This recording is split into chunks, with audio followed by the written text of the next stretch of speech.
स्मृतापि तरुणा तपं करुणया हरन्ति नृणाम् अभङ्गुरतनुत्विषां वलयिताशतैर्विद्युतां कलिन्दगिरिनन्दिनी तटसुरद्रुमालम्बिनी मदीयमतिचुम्बिनी भवतु कापि कादम्बिनी। तत्र रसगंगाधरस्य द्वितीयाने पाठः प्रवर्तते यत्र संलक्षक्रमव्यङ्ग्यध्वनेः अंगतया विव्रियमाणस्य शब्दशक्तिमूलध्वनेः विमर्शे नानार्थस्थले शब्दबोधमादाय उपस्थितानां वादानां मीमांसां विदधानः पंडितराजः तेषां खण्डनं करोति, है ना। तो एतावता द्वितीयवादस्य खण्डने पंडितराजस्य अयं प्रस्तावः अस्ति। तत्र पंडितराजः विकल्पद्वयम् उपादत्ते यत् किं भवतां मते व्यक्तेः व्यञ्जनायाः उल्लासः सर्वत्र भवति नानार्थस्थले सामान्येन अथवा क्वचिदेव व्यञ्जना उल्लसति। तो व्यञ्जनायाः सार्वत्रिकत्वं तु संयुक्ति खण्डितं, पुनः नानार्थस्थले क्वाचित्कत्वं यदस्ति व्यञ्जनायाः तस्य निरासाय ग्रंथं करोति पंडितराजः। अस्तु, तो वहाँ पर भी हमारा जो कल का पाठ था उसमें आपने देखा कि व्यंजना अगर क्वचित उल्लसित होती है तो वहाँ पर भी उसमें समस्या है, ठीक है, क्योंकि हेतु नहीं है। क्वचित उल्लास में उसका कोई हेतु नहीं है। ये सब कल के जो पाठ हुआ था उसकी बातें हैं। और अगर आप हेतु बनाते हो कवि तात्पर्य के ज्ञान को, तो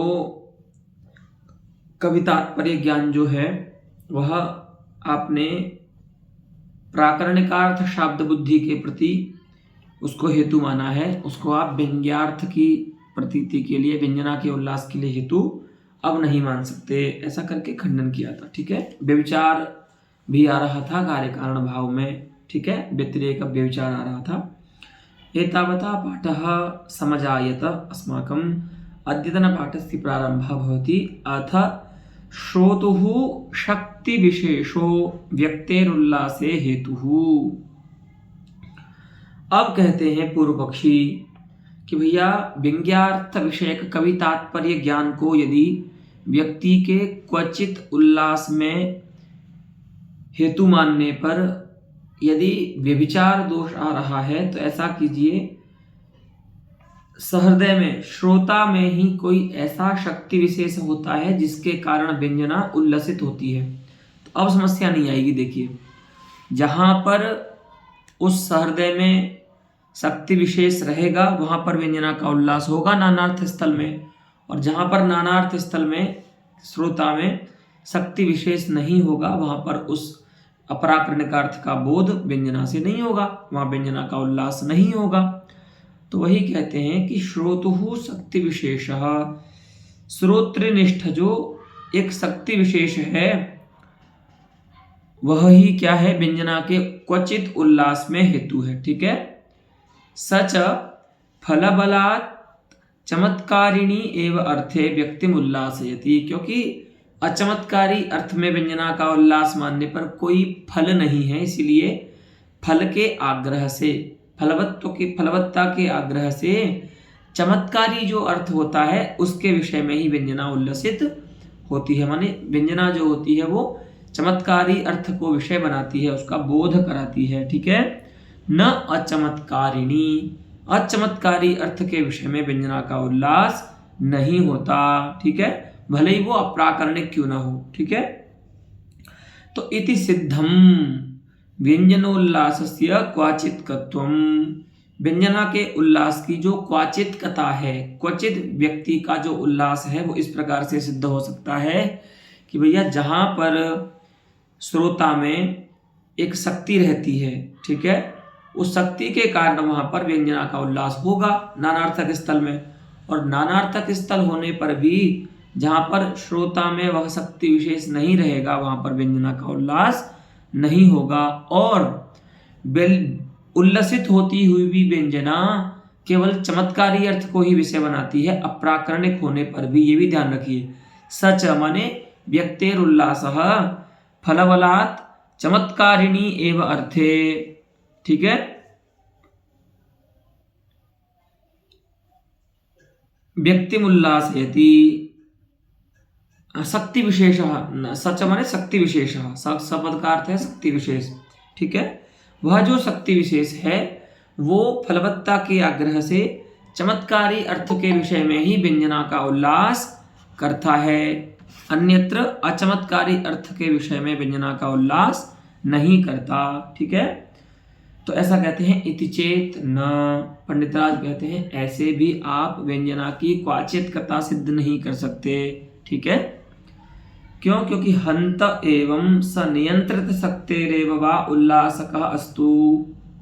अगर उस शक्ति विशेष को श्रोतृनिष्ठ, यदि शक्ति विशेष को उल्लासक बनना ही है तो क्यों ना जो शक्ति नियंत्रित कर दी गई है उस नियंत्रित शक्ति को ही दोबारा से उल्लसित कर दे, क्योंकि नई शक्ति की अपेक्षा, नई वृत्ति की अपेक्षा तो जो रोकी गई वृत्ति है वही कार्य करे तो ज्यादा अच्छी बात है ना। जिसके प्रवाह को रोक दिया है आपके मत में, वह नियंत्रित शक्ति ही उल्लसित हो जाए अगर उस शक्ति विशेष से, यदि तेन श्रोतृनिष्ठेन शक्ति विशेषेण सा नियंत्रिता शक्तिरेव पुनः उल्लसिता सती एनम अप्राकरणिकार्थम बोधयति चेत वरम। वही कहते हैं हंत, अर्थात इससे अच्छा तो सह उल्लासः न सह शक्ति विशेषः नियंत्रित शक्तिरेव उल्लासकः अस्तु। अगर उसको उल्लासक बनना ही है तो व्यंजना का उल्लासक क्यों बनता है ना। रोकी गई प्रकरणादि ज्ञान के द्वारा जो तात्पर्य निर्णय हुआ उस तात्पर्य निर्णय से नियंत्रित जो शक्ति है उसी का उल्लास कर दे, है ना। और इस अर्थ में तो संकेतक ग्रह भी हुआ है ना, अप्राकरणिक अर्थ में तो उस शब्द की शक्ति भी ग्रहित है, तो क्यों ना उस नियंत्रित शक्ति को ही वो दोबारा से उसका उल्लास कर दे शक्ति विशेष। वह शक्ति विशेष व्यंजना का ही उल्लास क्यों करता है, वही कहते हैं कि सह नाम श्रोतृनिष्ठः शक्ति विशेषः नियंत्रित शक्तेरेव वा उल्लासकः अस्तु। अगर उसको उल्लासक किसी का बनना है तो वो नियंत्रित जो विदा शक्ति है उसका ही उल्लासक बने। अस्तु इति कृतम अर्थात अलम नानार्थ स्थले व्यक्ति कल्पनया, इसलिए नानार्थक स्थल में व्यक्ति कल्पना जो है वो व्यर्थ है, उसकी आवश्यकता नहीं है। अस्तु अयमस्ति पक्षः पंडितराजस्य, ये पंडितराज का पक्ष है कि नानार्थ स्थल में अप्राकरणिकार्थ के बोध के लिए आप व्यंजना मत मानिए। एतावता इदं साधितं पंडितराजेन। पुनः व्यंजनायाः क्वाचित्कत्वमादाय पक्षम उद्भावयति पंडितराजः। किंच उल्लास्य काल करवाल महाम्बुवाहम इत्यादि नानार्थ व्यंजक स्थले अगृहीत द्वितीयार्थ शक्तिकस्य अथवा गृहीत विस्मृत द्वितीयार्थ शक्तिकस्य वा पुंसः। अच्छा, एक बात ये बताइए कि आपके अनुसार नानार्थक स्थल में, चलिए मान लेते हैं कि कहीं पर व्यंजना जो है वो उल्लसित हो जाती है नानार्थ स्थल में, ठीक है। बोले हाँ, ये तुष्यत दुर्जनन न्याय से मान रहे हैं, युक्ति से तो सिद्ध कर दिया कि व्यक्ति का उल्लास क्वचित भी नहीं हो सकता, कहीं पर भी नहीं हो सकता नानार्थ स्थल में। फिर भी अगर मान लेते हैं कि व्यक्ति जो है वो कहीं, व्यंजना जो है वो नानार्थ स्थल में आती है और अप्राकरणिक अर्थ का शाब्दबोध करा देती है, तदा एवं स्वीकृते सति। अब मान लीजिए कोई ऐसा व्यक्ति है जिसने यह वाक्य सुना, उल्लास्य काल करवाल महाम्बुवाहम देवेन येन जरठोर्जितमर्जितेन निर्वापित सकल एव रणे रिपूणाम धारा जलैस्त्रिजगति ज्वलितः प्रतापः।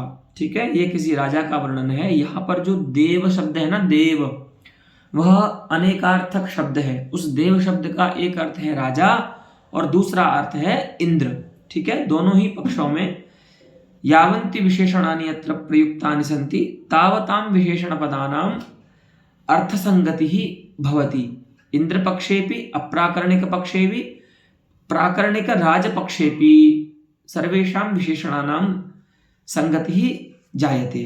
तो यहाँ पर दो अर्थ हो जाते हैं। राजा का जो अर्थ है, राजरूपी जो अर्थ है देव शब्द का, वो प्राकरणिक अर्थ हो जाता है, और देव शब्द का जो इंद्र रूप अर्थ है वो अप्राकरणिक हो जाएगा, क्योंकि यहाँ पर राजा का वर्णन चल रहा है। ठीक है, अब यहाँ पर प्रश्न है पंडित राज का, उन द्वितीयवादी जो है ना, जो ऐसा मानते हैं कि नानार्थ स्थल में अप्राकरणिक अर्थ का बोध व्यंजना से होता है, उनसे प्रश्न है कि अब आप ये बताइए, उल्लास्य काल करवाल इत्यादि जो पद्य है, ठीक है,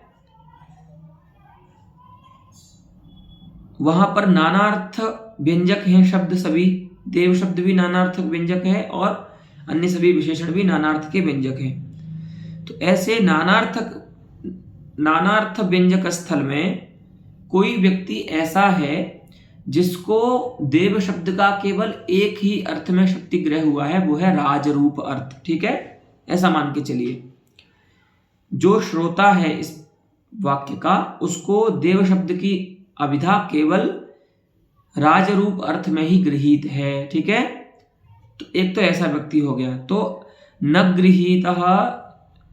गृहीता द्वितीयार्थे शक्ति ही येन सह अगृहीत द्वितीयार्थ शक्ति कहा। ठीक है, ऐसा व्यक्ति जिसने देव शब्द की जो इंद्र रूप अर्थ है उसमें शक्ति का ग्रह ही नहीं हुआ, संकेत ही नहीं जाना जिसने, है ना, तो ऐसा कोई व्यक्ति है। अथवा संकेत तो हुआ, उसका शक्ति ग्रह तो हुआ, लेकिन कालावधि के कारण वह गृहीत संकेत भी कैसा हो गया, विस्मृत हो गया। ठीक है, तो होता है ना कई बार संकेत तक तो हमको होता है कि इस शब्द का ये अर्थ है, लेकिन हम बहुत समय तक उस शब्द का प्रयोग नहीं करते, तो हम भूल जाते हैं कि इस शब्द का क्या अर्थ है। ठीक है, मातृभाषा में प्रायः ऐसा नहीं होता है। जो भाषाएं हम सीखते हैं, ठीक है, व्याकरण और साहित्य पढ़ करके, उन भाषाओं में कदाचित ऐसा होता है कि हम किसी नए शब्द का शक्तिग्रह कोशादि से करते हैं, लेकिन बहुत समय तक प्रयोग में नहीं आने के कारण उस शब्द की शक्ति किस अर्थ में ये हम भूल जाते हैं।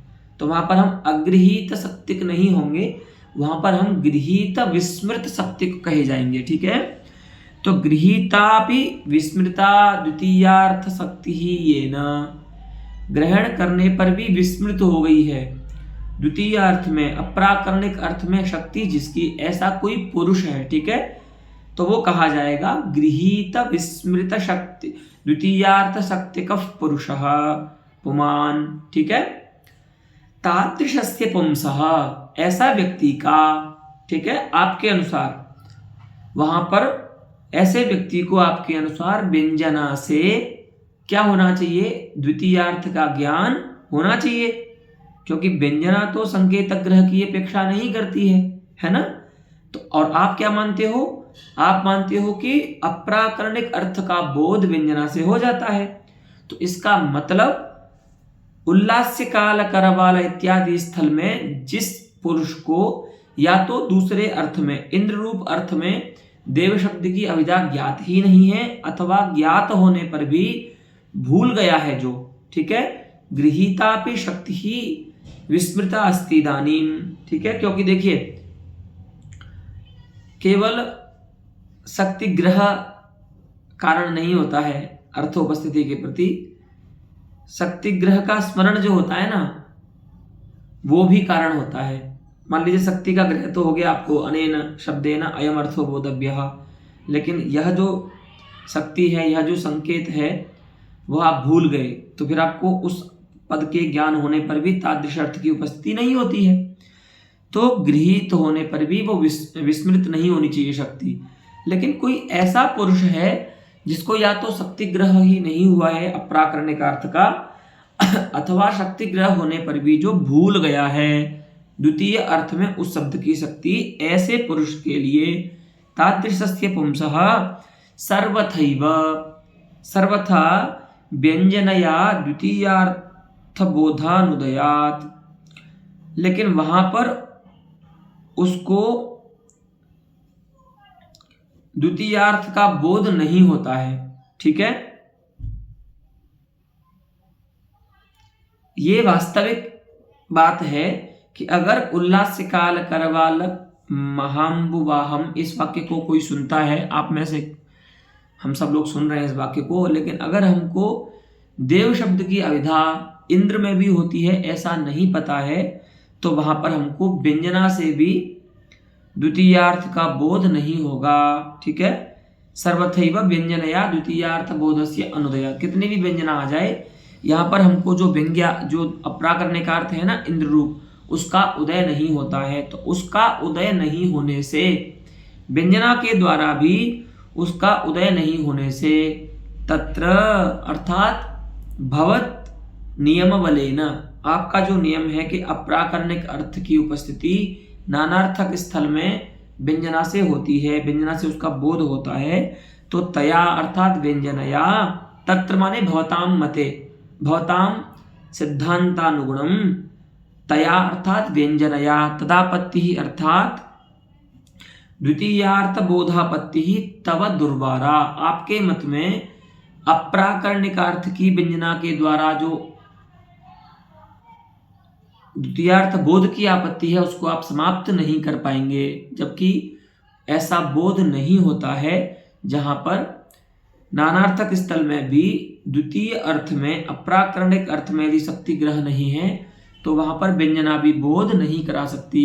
लेकिन अगर आपने ऐसा नियम बना दिया कि नानार्थक स्थल में अप्राकरणिक अर्थ का बोध व्यंजना से होगा, तो फिर यहां पर आपको द्वितीयार्थ बोध की आपत्ति आएगी। ठीक है, द्वितीयार्थ का बोध नहीं होता है, तो यहां पर एक तरह से कहें तो क्या हो जाएगा,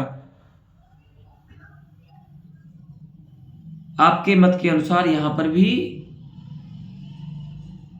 अन्वय विचार हो जाएगा, माने व्यंजना रूप कदाचित कारण तो है, लेकिन फिर भी वहां पर अप्राकरणिक अर्थ का बोध नहीं हो रहा है। ठीक है, तो इसीलिए अप्राकरणिक अर्थ की जो बोधापत्ति आएगी वो आपके मत में दुर्वारा हो जाएगी, उसको आप दूर नहीं कर पाओगे। ठीक है, इसीलिए ऐसा मत मानिए कि नानार्थक स्थल में अप्राकरणिक अर्थ बोध के लिए व्यंजना वृत्ति होती है। ठीक है,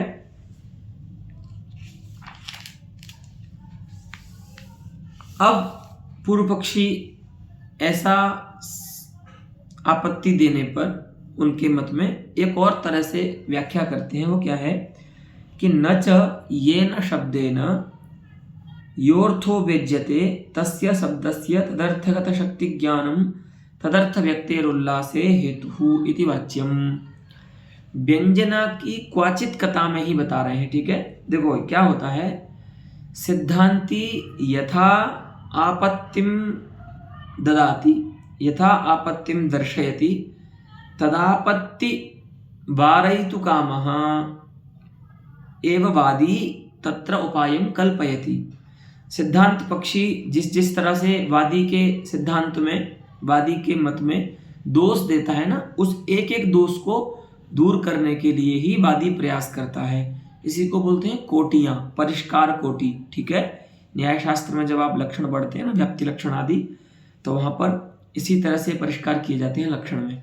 आपने एक अतिव्याप्ति या अव्याप्ति को दूर करने के लिए लक्षण में परिष्कार किया, फिर जो परिष्कृत लक्षण होता है उसमें फिर से दोष दिया जाता है कि एतदपि यत् परिष्कृतम लक्षणम अस्ति तेन अस्मिन् स्थले तु अतिव्याप्ति अव्याप्तिर्वा वारिता, परंतु अस्मिन् स्थले पुनः अतिव्याप्ति अव्याप्तिर्वा जायते, अतः पुनः परिष्कृतमपि लक्षणम परिष्क्रियते। ठीक है, तो इसको बोलते हैं कोटि। तो यहां पर भी क्या हुआ, अभी इन्होंने बोला पंडित राज ने कि अगर द्वितीय अर्थ में शक्ति ज्ञान नहीं है अथवा शक्ति ज्ञान होने पर भी विस्मृत हो गया है शक्ति ज्ञान, तो ऐसे व्यक्ति को वहां पर अप्राकरणिक अर्थ का बोध व्यंजना से भी नहीं होता है। लेकिन आप जो बोल रहे हो ऐसा आपको मानना पड़ेगा कि होता है, लेकिन वास्तविक में तो नहीं होता। तो जहां पर जो चीज नहीं है वहां पर उसका होना क्या है, आपत्ति है एक, है ना। तो अब उसको इसके लिए इस समस्या को दूर करने के लिए पूर्व पक्षी क्या बोलते हैं कि भैया व्यंजना के उल्लास में हमने पहले क्या बताया कि व्यंग्यार्थ विषयक जो कवि तात्पर्य ज्ञान है वह हेतु है। उसके बाद दूसरा हेतु दिया कि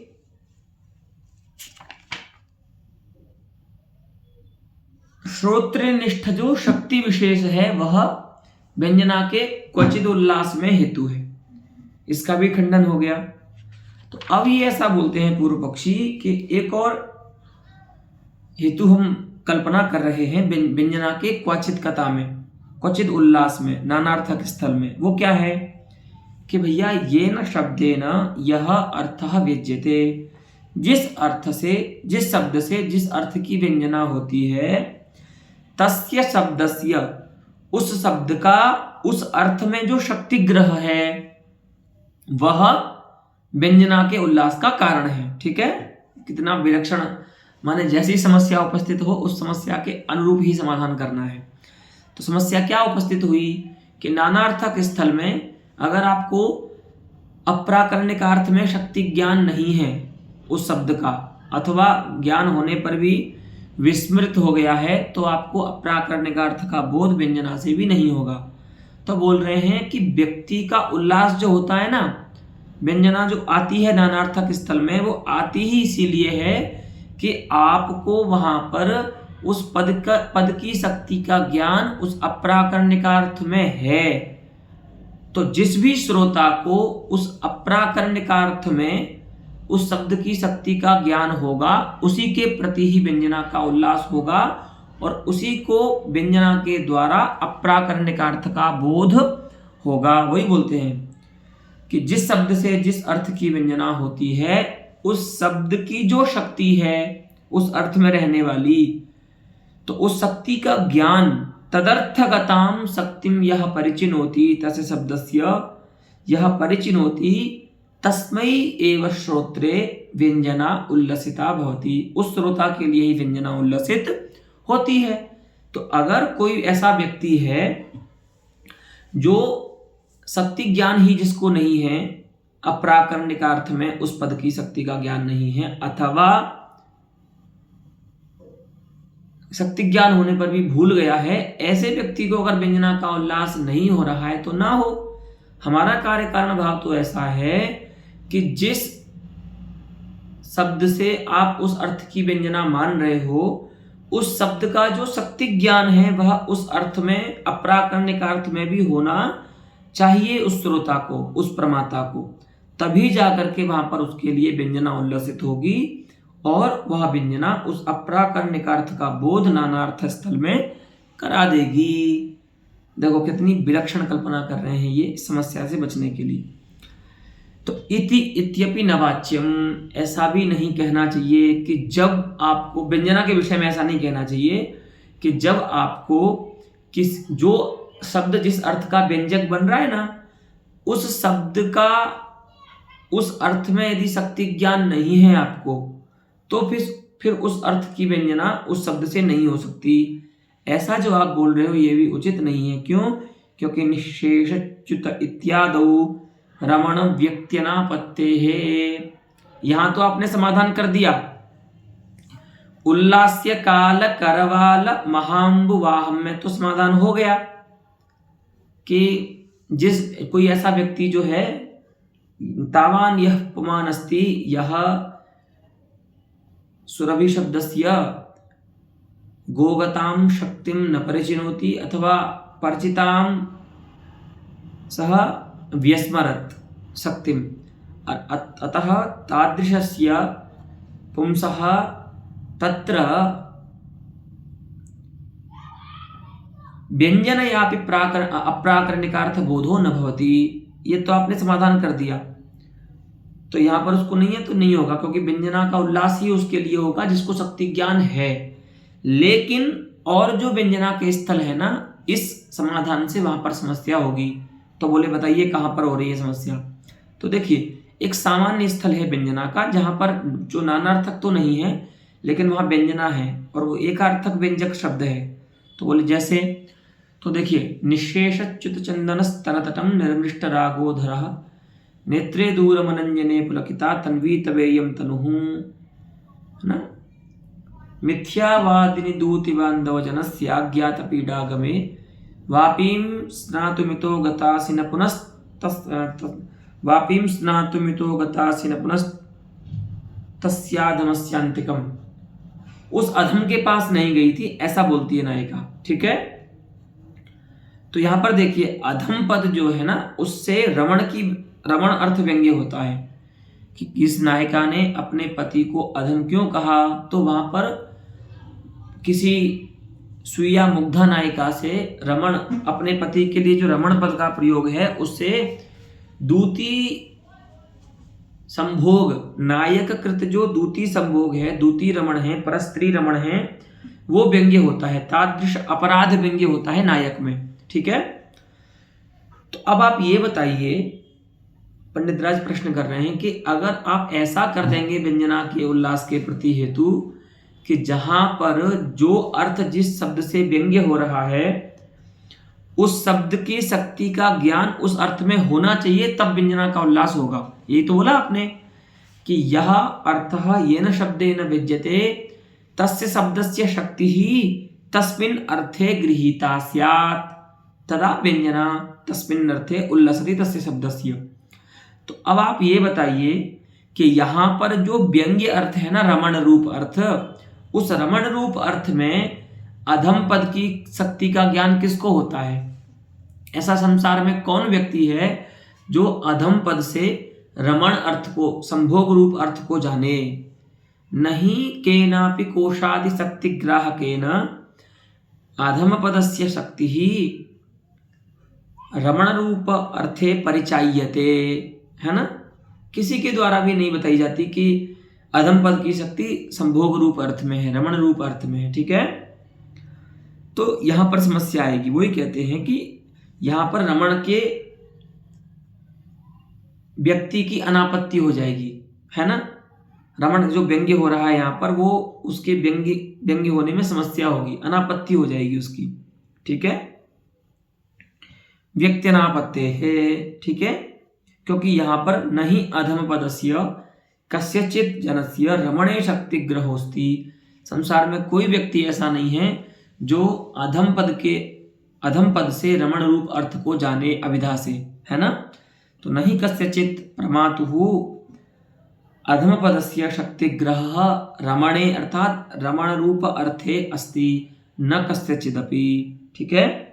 और सतिवा अगर मान भी लें, है ना, क्योंकि देखिए भले ही किसी भी प्रमाता का शक्ति ग्रह रमण रूप अर्थ में नहीं है, लेकिन जो उसका पति है ना नायिका का, वो तो जानता है ना ये मुझको अधम क्यों कह रही है। तो उसको तो अधम पद की शक्ति का ज्ञान रमण रूप अर्थ में है। तो अगर मान भी लें कि किसी एक प्रमाता को अधम पद की शक्ति का ज्ञान रमण रूप अर्थ में है, इसीलिए उसके लिए व्यंजना का उल्लास हो जाएगा। तो ऐसा मान करके कहते हैं कि सति वा तस्मिन् नाम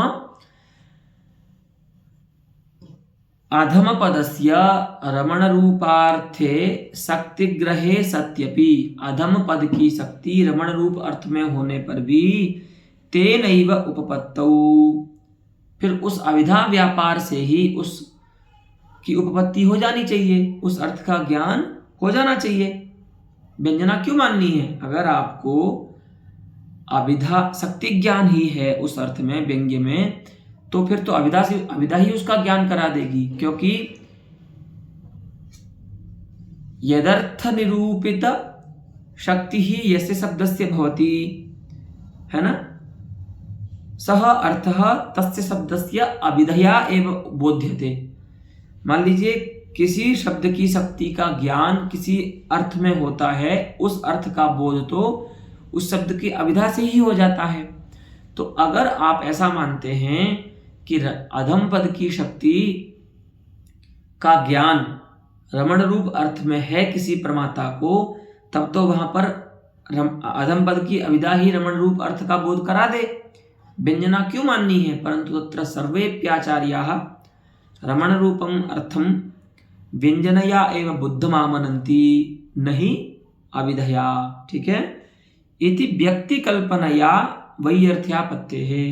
तो इस प्रकार से अगर आप व्याख्या करेंगे कि जो शब्द जिस अर्थ को व्यंग्य करता है उस शब्द की शक्ति का ज्ञान यदि उस अर्थ में है तो ही वहां पर तदर्थ विषयणी व्यंजना का उल्लास होगा। तब तो फिर क्या होगा, उस अर्थ का जो बोध है वह अविधा से ही होने लगेगा और व्यंजना की जो कल्पना है वो व्यर्थ हो जाएगी। तो व्यंजना कल्पनायाम वैयर्थ्यापत्तेः एतत् समाधातुम न युज्यते। इस प्रकार का समाधान युक्त नहीं है कि व्यंजना के उल्लास में तदर्थगत जो उस शब्द की शक्ति का ज्ञान है वह व्यंजना के उल्लास में कारण है, ऐसा भी आप नहीं बोल सकते। ठीक है, अब दूसरा समाधान देते हैं। देखिए, न च नानार्थ व्यंजन स्थले एव एवं जातीयकः कार्य कारण भावः कल्प्यते तत्र च शक्तेर्नियंत्रितत्वेन तद्ग्रहस्य अप्रयोजकतया व्यक्ति कल्पनौचित्यात्। पहली बात तो यह है भैया, आप जो हमको दृष्टांत यहाँ पर भी आप गड़बड़ कर रहे हैं। आप जो दृष्टांत दे रहे हो ना, निश्चेषच्युत चंदनस्तनतटम, पहली बात तो यह है कि ऐसे स्थल के लिए हमने कार्य कारण भाव नहीं बनाया है। पहली बात तो यह है। ठीक है, हमने जो कार्य कारण भाव बनाया है ना व्यंजना के उल्लास में, वो बनाया है केवल नानार्थ स्थल के लिए। ठीक है, कि नानार्थ स्थल में जहां जिस शब्द की शक्ति का ज्ञान जिस अर्थ में होगा उस अर्थ में व्यंजना का उल्लास वहां पर हो जाएगा, और अगर ऐसा नहीं है तो व्यंजना का उल्लास नहीं होगा। लेकिन आप इस समाधान को लेकर के जो समस्या दिखा रहे हैं, व्यंजना की कल्पना में जो वैयर्थ्य आप उसकी शंका कर रहे हैं, वो तो एकार्थ व्यंजक स्थल है ना, वहां पर तो नानार्थक शब्द नहीं है, अधम शब्द, वो तो एकार्थक ही है ना। तो वही कह रहे हैं कि नानार्थ व्यंजन स्थले एव एवं जातीयकः कार्य कारण भावः कल्प्यते। क्यों?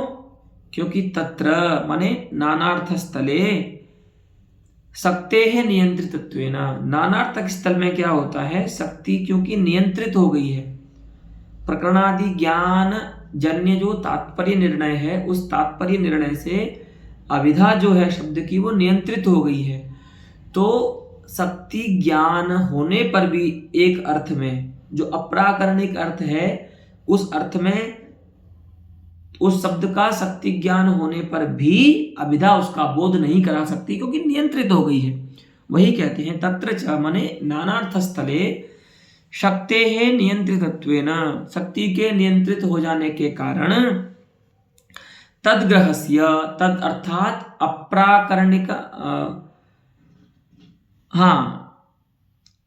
अप्राकरणिक ज्ञानस्य अप्राकरणिकार्थबोधस्य अप्रयोजकतया, है ना।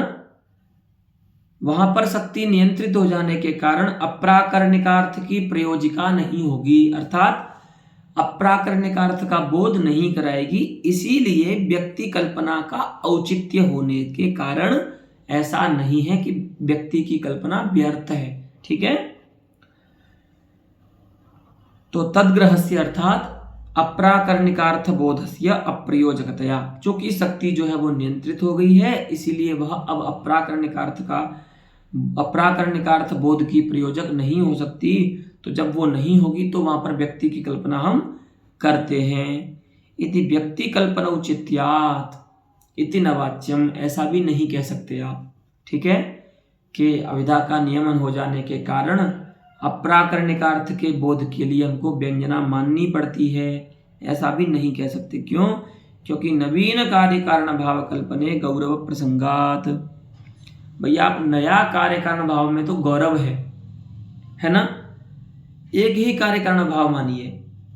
ठीक है, इस तरह से नया कार्य कारण भाव आप नहीं मान सकते। ठीक है, माने व्यक्ति की कल्पना नहीं कर सकते नए कार्य कारण भाव मान करके, कि जहां जहां पर इस प्रकार से यदर्थ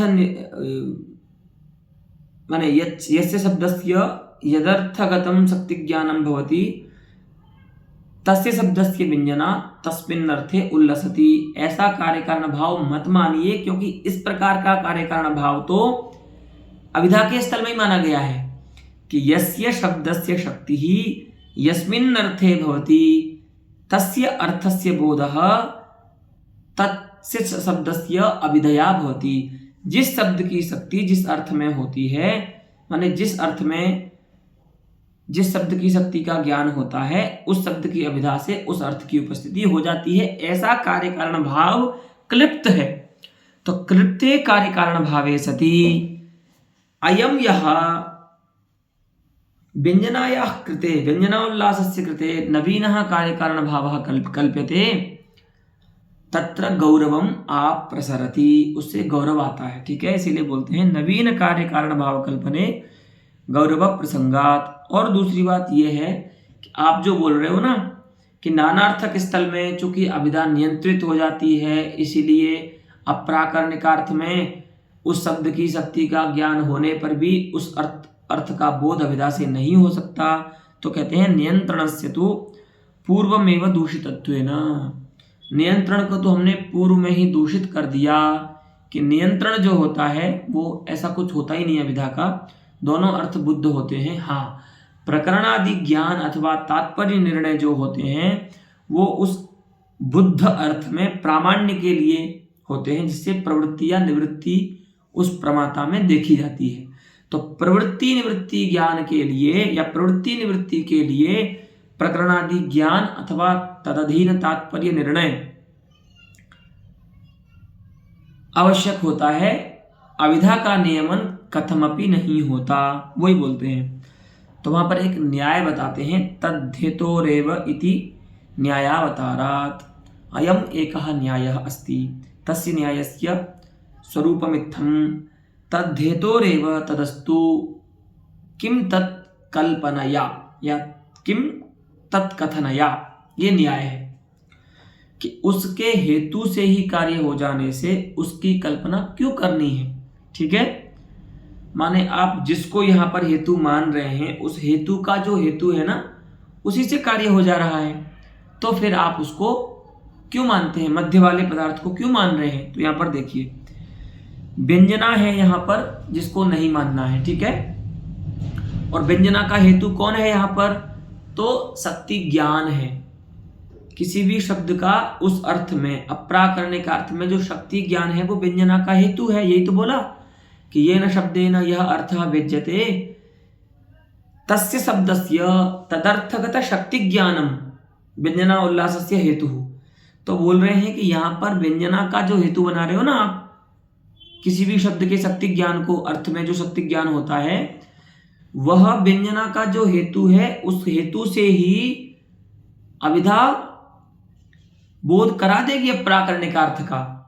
ठीक है, जिस अर्थ में शब्द की शक्ति का ज्ञान होता है कि अयम अर्थः अनेन शब्देन बोद्धव्यः, अयम शब्दः इमम अर्थम बोधयतु, ऐसा जो शक्ति ग्रह है, संकेत है, वह संकेत ही क्या कर देगा, अभिधा से, माने उस संकेत के कारण ही अभिधा अप्राकरणिक अर्थ का बोध भी करा देगी।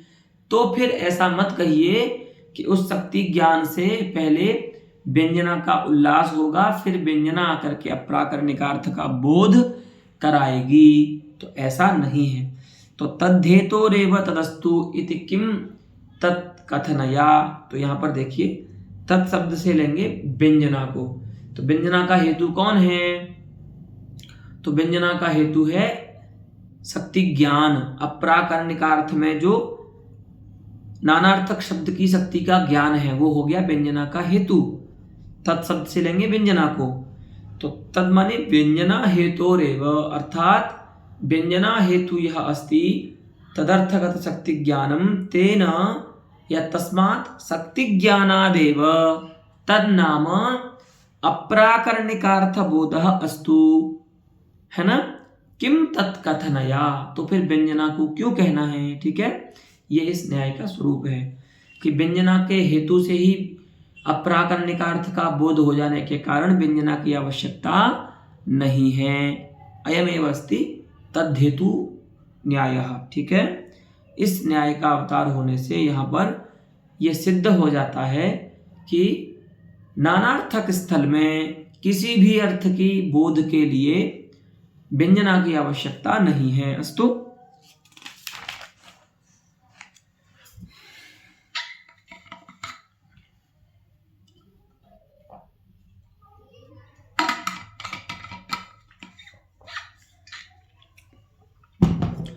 अथ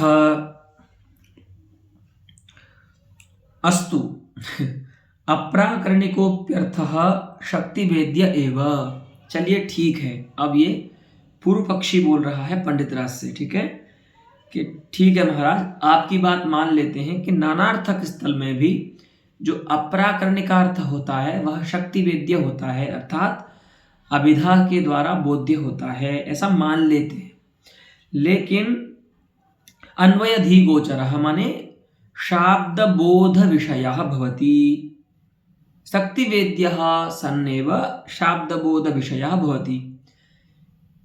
नानार्थक स्थल में प्राकरणिकार्थ के समान अप्राकरणिकार्थ भी जो होता है वह शक्ति के द्वारा बोध्य होकर ही शाब्द बोध का विषय बनता है, अर्थात अभिधा के द्वारा ही उसका भी बोध हो जाता है, ऐसा हम मान लेते हैं। ठीक है, ये बोल रहे हैं पूर्व पक्षी। अब जब इतनी युक्तियां दे दी तब, लेकिन परंतु यत्र न बाधितः स्यात्, लेकिन जहां पर नानार्थक स्थल में जो अपरार्थ है माने अप्राकरणिकार्थ है वो बाधित न होवे तो ही वो अभिधा से उसका बोध आप कर सकते हो। लेकिन जब वो बाधित हो जाएगा तो आप उसका बोध अभिधा से कैसे करोगे, है ना, क्योंकि बाधितार्थ का बोध तो अभिधा नहीं कराती है ना। अभिधा बोध कब कराती है, जब अर्थों में उपस्थित जो पदार्थ हैं उनमें आकांक्षा, योग्यता और सन्निधि रहती है तो बोध हो जाता है अन्वय बोध। लेकिन अगर इन तीनों में से आकांक्षा, योग्यता और सन्निधि में से कोई नहीं है उपस्थित अर्थों में धर्म, तो वहां पर अन्वय बोध या शाब्द बोध नहीं होता है। तो वही बोल रहे हैं कि देखिए, यत्र तु बाधितस्तत्र, जहां पर अप्राकरणिकार्थ जो है नानार्थक स्थल में वो बाधित होता है माने योग्यता हीन होता है अथवा किसी प्रमाण से बाधित होता है, वहां पर तो अभिधा उस अप्राकरणिकार्थ का बोध नहीं करा सकती, है ना। आपके मत में आप वहां क्या मानते हैं, पंडित राज से पूछ रहा है ये पूर्व पक्षी। तो वो एक उदाहरण देता है, एक ऐसा वाक्य बोलता है जहां पर अप्राकरणिक जो अर्थ है वो बाधित है। ठीक है, तो वो वाक्य क्या है, जैमिनी यमलम धत्ते रसनायामयं द्विजः, कश्चित् द्विजः अस्ति ब्राह्मणः अस्ति यः सकलं जैमिनीयम् अनुशासनं यदस्ति खलु मीमांसा शास्त्रं तन्मीमांसा शास्त्रम रसनायाम धत्ते। अपनी उसकी जिह्वा पर रहता है माने बहुत अच्छा कोई ब्राह्मण मीमांसक है, मीमांसा शास्त्र का ज्ञाता है। ठीक है, तो जैमिनीय शास्त्र हो गया मीमांसा शास्त्र। तादृशम जैमिनीयम जैमिनी मुनिना प्रोक्तम मीमांसा शास्त्रम रसनायाम अलम अर्थात पर्याप्तम धत्ते। अच्छे प्रकार से उसकी जिह्वा पर जैमिनी मुनि का जो शास्त्र है, जो संप्रदाय है मीमांसा शास्त्र, वो रहता है माने कभी भी आप उसको पूछ सकते हो और वो बोलना प्रारंभ कर देगा पदार्थ मीमांसा शास्त्र के। ठीक है, तो ये तो हो गया इसका प्राकरणिक अर्थ। ठीक है, लेकिन इसका अब दूसरा अर्थ क्या होगा, देखिए, जैमिनीयमलम धत्ते, है ना, जैमिनीयम च तदमलम जैमिनीयमलम अर्थात जैमुनी मुनि का जो मल है, मल माने विष्ठा, अपपदार्थ। ठीक है, उसको कोई ब्राह्मण अपनी जिह्वा पर रख रहा है। ठीक है, ये हो गया अप्राकरणिक अर्थ इस वाक्य का, इस शब्द का। तो यहां पर देखिए,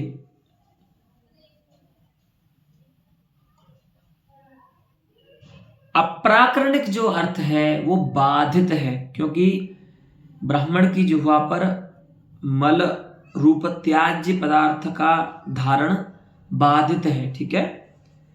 द्विजस्य रसनायां मलरूपस्य हेय पदार्थस्य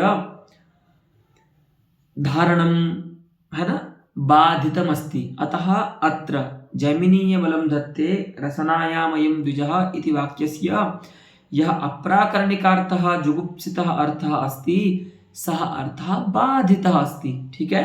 वो बाधित है, प्रत्यक्ष से भी बाधित है और शास्त्र से भी बाधित है, ठीक है, शब्द प्रमाण से भी बाधित है।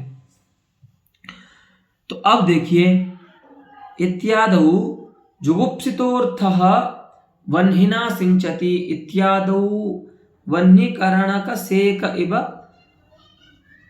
अबोधोपहत। जैसे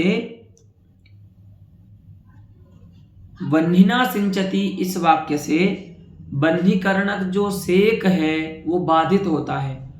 आग से सींचना जिस प्रकार से बाधित है उसी प्रकार से अबोध से उपहत है, माने अबोध से पीड़ित है एक तरह से, माने इसका ज्ञान नहीं होगा, बाध पीड़ित बोलेंगे इसको, बाधोपहत बोलेंगे, ठीक है। जैसे वह्निना सिंचति यह वाक्य, इस वाक्य से अन्वय बोध नहीं होता है, उसी प्रकार से ब्राह्मण जिह्वा पर मल रूप हेय पदार्थ का धारण बाधित है, ठीक है। तो अब यहां बताइए कि, और देखिए, हाँ, अब आप ये भी नहीं कह सकते कि बाध होने पर भी ज्ञान हो जाएगा, है ना। बाध है, बाध निश्चय हो रहा है और फिर भी आपको ऐसा ज्ञान अभिधा से हो जाएगा, अभिधा ज्ञान करा देगी, ऐसा भी नहीं है। क्यों?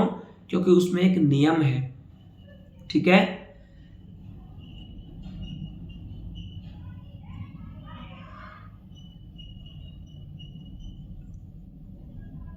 तद्वत्ता बुद्धिं प्रति तदभाववत्ता तदभाव बाध निश्चय प्रतिबंधका भवति, है ना।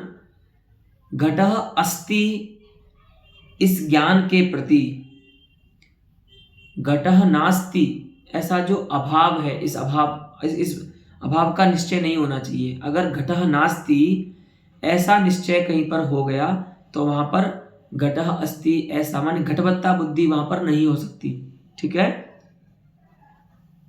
कहीं पर अगर आपको घटः नास्ति माने घटभाव वत्ता बुद्धि हो गई है तो वहां पर आपको घटवत्ता बुद्धि नहीं हो सकती। उसी के लिए बोलते हैं बाध निश्चयस्य तद्वत्ता ज्ञानम प्रति प्रतिबंधकतायाः सर्वजन सिद्धत्वात्।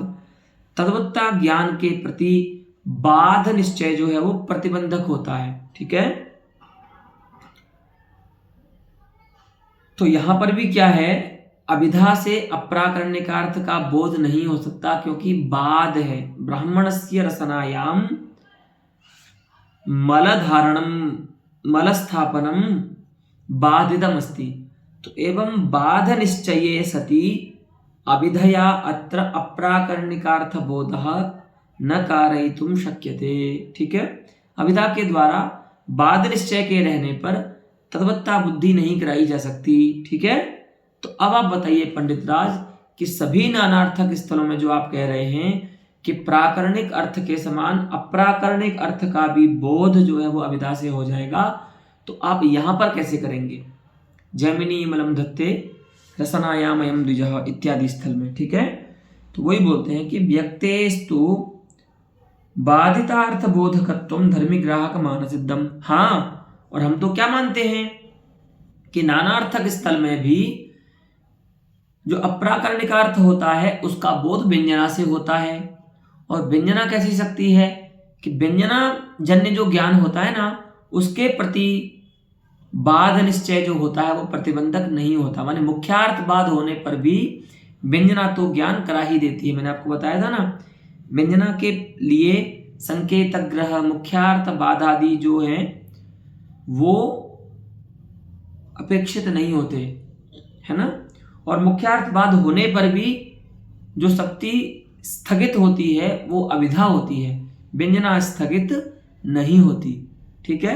व्यंजना कैसे भी रुकती नहीं है, व्यंजना का प्रवाह कैसे भी रुकता ही नहीं है, ठीक है। व्यंजना तो हो सकती है, कभी भी हो सकती है।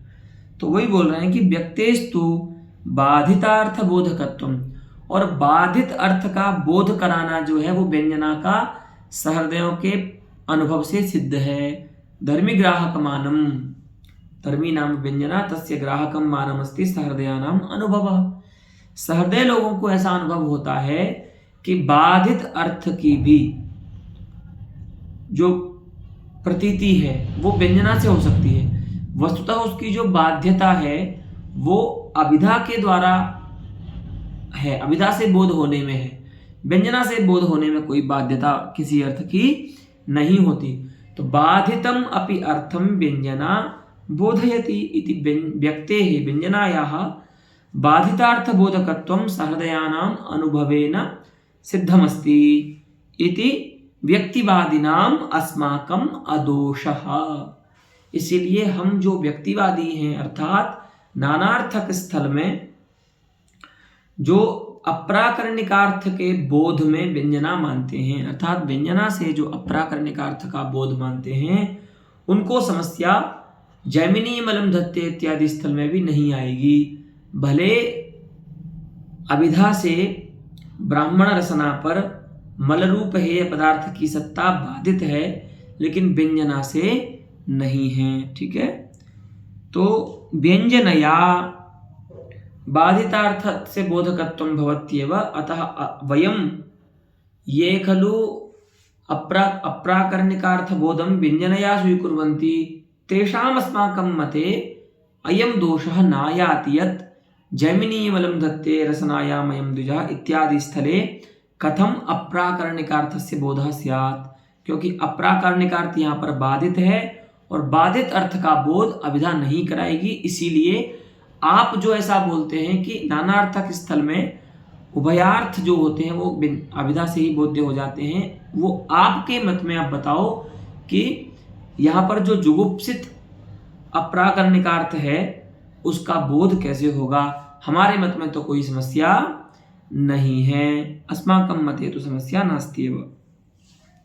अस्तु, एतावता अद्यतनपाठेन अलमस्तु।